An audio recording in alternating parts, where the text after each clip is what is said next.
Mga gising na kaluluwa, handa na ba kayo? Ngayong gabi, isang sulat mula sa isa sa ating mga tagapakinig ang ating babasahin. Siya'y nagngangalang Flavio at ito ang kanyang kwentong kababalaghan. Ang pagbukas ng kanyang ikatlong mata.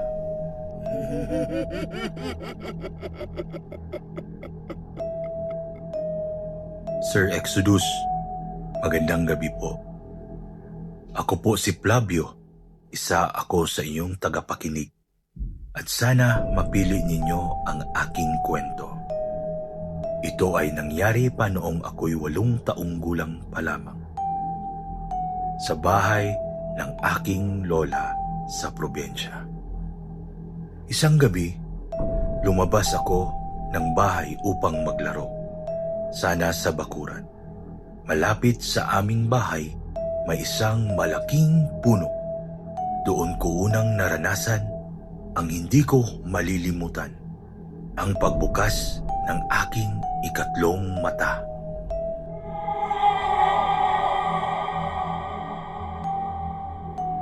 Sa ilalim ng puno, may nakita akong isang babae. Siya ay nakalutang sa hangin, Sir Exodus. Maputla ang kanyang mukha, mahaba ang buhok, at diretsyong nakatitig sa akin. Hindi siya gumagalaw, ngunit narinig ko siya, hindi sa tenga, kundi sa isip ko mismo. Nakikita mo na ba kami? Bulong niya.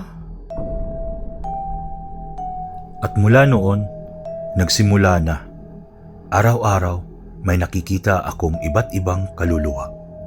Mga anino, mga ligaw na espiritu, at mga nilalang na hindi maipaliwanag.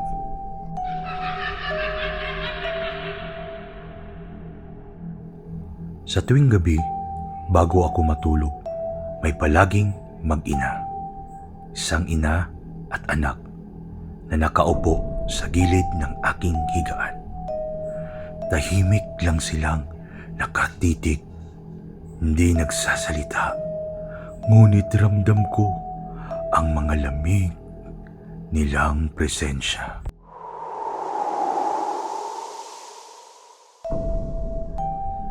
Isang madaling araw, nagising ako.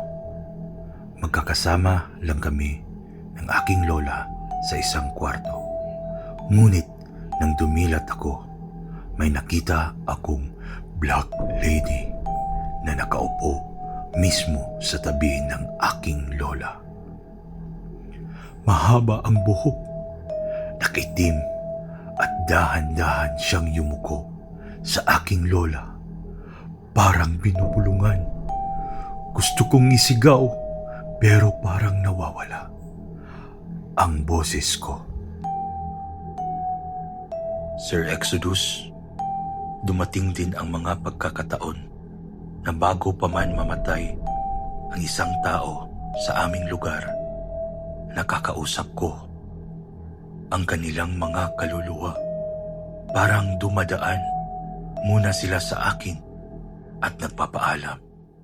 Minsan, may lalapit sa akin at magsasabing, "Huwag kang matakot, bata. Ako'y aalis na. Paalam na." At kinabukasan, malalaman ko na lang, patay na sila.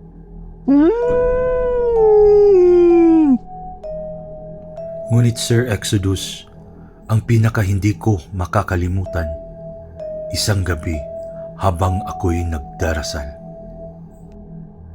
Sa tapat ng aking higaan, may altar, mga santo, kandila at ribolto. Nagdasal ako ng taimtim, ngunit bigla akong nakarinig ng tinig, isang boses garagal. Hindi pangkaraniwan, isang boses ng demonyo.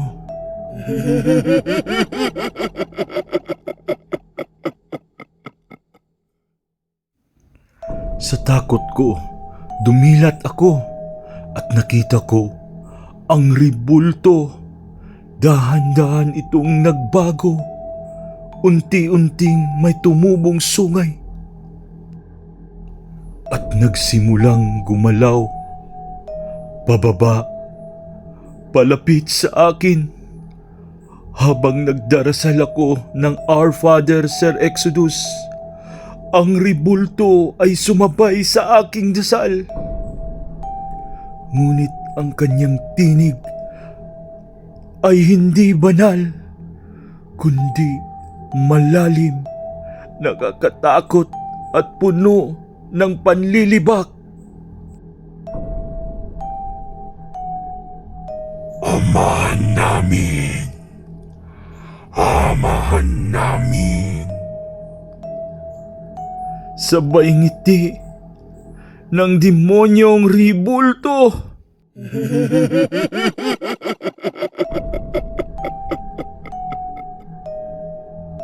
Doon ako napasigaw. Tumakbo ako palabas ng bahay. Hindi na lumingon. Mula noon, Sir Exodus, hindi na ako tinantanan ng mga nilalang na iyon. Sila'y nagpakita sa akin gabi-gabi. Ang iba humihingi ng tulong, ngunit ang iba nakatingin lang, tila naghihintay ng pagkakataong agawin ang aking kaluluwa. Hanggang sa lumaki ako, dala ko pa rin ang kakayahang ito. Minsan, naging biyaya, ngunit mas madalas, sumpa.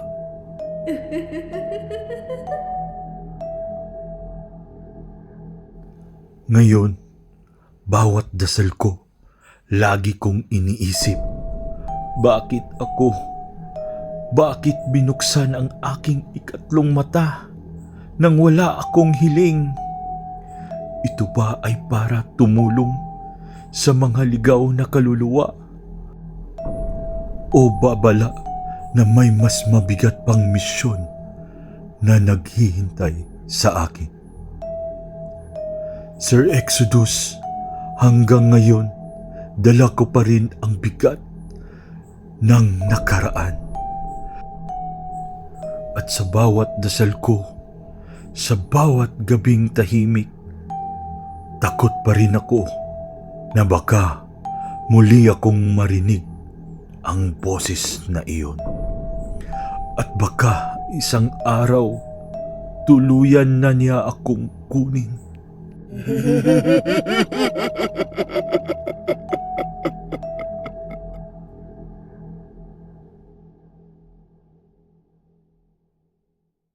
Mga gising na kaluluwa, narinig nyo ang kwento ni Flavio.